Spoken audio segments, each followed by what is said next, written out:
അപ്പോൾ ഇന്നത്തെ നമ്മുടെ റെസിപ്പി ഒരു വെജിറ്റബിൾ പുലാവാണ് കേട്ടോ. അപ്പോൾ വെജിറ്റബിൾ പുലാവ് ഉണ്ടാക്കാനായിട്ട് ഞാനിവിടെ ബസുമതി റൈസാണ് എടുത്തിരിക്കണേ. 3 ഗ്ലാസ് ബസുമതി റൈസ് ഞാനിവിടെ എടുത്തിട്ടുണ്ട് കേട്ടോ. ഇനി ഈ റൈസ് നന്നായി വാഷ് ചെയ്ത് ഒരു അരമണിക്കൂർ വെള്ളത്തിൽ സോക്ക് ചെയ്ത് വെക്കാം കേട്ടോ. ഈ റൈസ് ഉണ്ടാക്കാനായിട്ട് ഇതുപോലൊരു പാത്രം വെച്ചിട്ട് ഒന്ന് ചൂടായി വരുമ്പോൾ അതിലോട്ട് ഒരല്പം ഓയിൽ, കോക്കനട്ട് ഓയിലല്ല, ഓയിൽ സൺഫ്ലവർ ഓയിൽ ആഡ് ചെയ്ത് കൊടുക്കാം. എന്നിട്ട് അതിലോട്ട് പിന്നെ ഞാൻ ആഡ് ചെയ്യുന്നത് ബട്ടറാണ് കേട്ടോ. കോക്കനട്ട് ഓയിലും നെയ്യും ഒക്കെ ആഡ് ചെയ്യുന്നതിനേക്കാളും കൂടുതൽ ഒരു ടേസ്റ്റ് എനിക്ക് തോന്നിയിട്ടുള്ളത് ഈ ബട്ടർ ആഡ് ചെയ്യുമ്പോഴാണ് കേട്ടോ.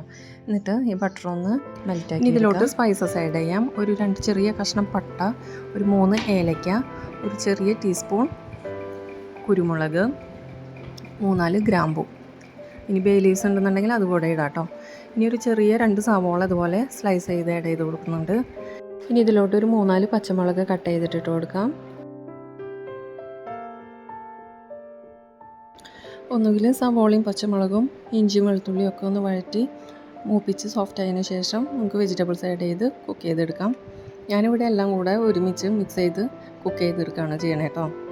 ഇഞ്ചിയും വെളുത്തുള്ളിയും ഈ സവോളയും പച്ചമുളകിലും കൂടെ ആഡ് ചെയ്തിട്ട് ഞാനിപ്പോൾ ഓവർനൈറ്റ് വെള്ളത്തിൽ സോക്ക് ചെയ്ത് വെച്ചിരുന്ന ഗ്രീൻ പീസാണ് ഇട്ട് കൊടുക്കണേ. പിന്നെ ഇതിലോട്ട് ഞാൻ ആഡ് ചെയ്ത് കൊടുക്കുന്നത് കുറച്ച് പൊട്ടറ്റോസാണ്. ഫ്ലെയിം ഇപ്പോൾ ലോ ടു മീഡിയത്തിൻ്റെ റേഞ്ചിലാണ് വെച്ചിരിക്കുന്നത് കേട്ടോ. ഇനി പൊട്ടറ്റോസ് ആഡ് ചെയ്ത് കൊടുത്തിട്ട് അതിനുശേഷം കുറച്ച് ബീൻസ് കട്ട് ചെയ്തത് കൂടെ ഇട്ട് കൊടുക്കുന്നുണ്ട്. വെജിറ്റബിൾസൊക്കെ നമ്മുടെ ഇഷ്ടത്തിനനുസരിച്ച് ആഡ് ചെയ്യാം കേട്ടോ. കോളിഫ്ലവറോ സോയോ എന്ത് വേണമെങ്കിലും നമുക്ക് ഇട്ട് കൊടുക്കാം.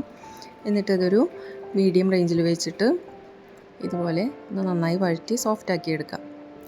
വെജിറ്റബിൾസും എല്ലാം കുക്കായതിന് ശേഷം ഇതിലോട്ട് ഞാൻ വെള്ളം ആഡ് ചെയ്ത് കൊടുക്കുകയാണ്. 1 ഗ്ലാസ് അരിക്ക് 2 ഗ്ലാസ് വെള്ളം, ആ ഒരു കണക്കിലാണ് എടുത്തിരിക്കുന്നത്. അപ്പോൾ ഞാനിവിടെ 3 ഗ്ലാസ് അരിയാണ് എടുത്തിരിക്കുന്നത്. അപ്പോൾ 6 ഗ്ലാസ് വെള്ളം എടുത്തിട്ടുണ്ട്. ഇനി അതിലോട്ട് ഉപ്പ് ആഡ് ചെയ്ത് കൊടുക്കാം. ഇനി വെള്ളം ഒന്ന് തിളച്ച് വരുമ്പോൾ അതിലോട്ട് അരമണിക്കൂർ സോക്ക് ചെയ്ത് വെള്ളം മാലാൻ വെച്ചിരുന്നതാണത്. ആ അരി ഇതിലോട്ട് നമുക്ക് ഇട്ട് കൊടുക്കാം കേട്ടോ. ഇനി മറ്റൊരു രീതിയിൽ വേണമെങ്കിൽ ചെയ്യാം. സവാളയും പച്ചമുളകും ഇഞ്ചിയും വെളുത്തുള്ളിയും ഒന്ന് സോഫ്റ്റായി മൂത്ത് വരുമ്പോൾ അതിലോട്ട് വെജിറ്റബിൾസ് ഇട്ട് കൊടുത്തിട്ട് ഒരു മീഡിയം ഫ്ലെയിമിൽ ഒരു 2 മിനിറ്റ് സോട്ട് ചെയ്യാം. എന്നിട്ട് ഈ അരി അതിലോട്ട് ആഡ് ചെയ്തിട്ട് ഒരു 2 മിനിറ്റ് തന്നെ ഒരു മീഡിയം ഫ്ലെയിമിൽ ഒന്ന് വഴറ്റിയെടുത്തിട്ട് ചൂടുവെള്ളം ഒഴിച്ച് നമുക്ക് കുക്ക് ചെയ്തെടുക്കാം കേട്ടോ. ഞാനിപ്പോൾ ഈ രീതിക്കാണ് ചെയ്തെടുക്കണേ. ആ വെള്ളം ഒന്ന് വറ്റിനോട് കൂടി തന്നെ നമുക്ക് ഈ അരിയെല്ലാം നല്ല കുക്കായി കിട്ടുന്നുണ്ടോ. ഇതാ എനിക്കിപ്പോൾ ഇവിടെ വെള്ളമൊക്കെ വറ്റണോട് കൂടി തന്നെ റൈസും വെജിറ്റബിൾസും ഒക്കെ നല്ല കുക്കായി കിട്ടിയിട്ടുണ്ട്. ഒട്ടും ഉടഞ്ഞു പോവാതെ ഓവർ കുക്കഡ് ആവാതെയൊക്കെ നല്ല റൈസായി തന്നെ കിട്ടിയിട്ടുണ്ട് കേട്ടോ. ഇനി ബട്ടറിൻ്റെ ടേസ്റ്റ് കുറച്ചുകൂടെ വേണമെന്നുണ്ടെങ്കിൽ അതൊന്ന് മെൽറ്റ് ചെയ്തിട്ട് ഇപ്പോൾ അതിലോട്ടൊന്ന് ഈ ചൂട്ടോട് കൂടി ഒന്ന് ആഡ് ചെയ്ത് ഒന്ന് മിക്സ് ചെയ്തെടുത്താൽ മതിയാവും കേട്ടോ.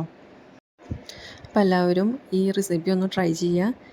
ഇഷ്ടപ്പെട്ടാൽ ഒന്ന് ലൈക്ക് ചെയ്യുക. ചാനൽ ഇതുവരെയ്ക്കും സബ്സ്ക്രൈബ് ചെയ്യാത്തവരാണെങ്കിൽ ഒന്ന് സബ്സ്ക്രൈബ് ചെയ്യുക, ഒന്ന് ഷെയർ ചെയ്യുക കൂടി ചെയ്യാം കേട്ടോ.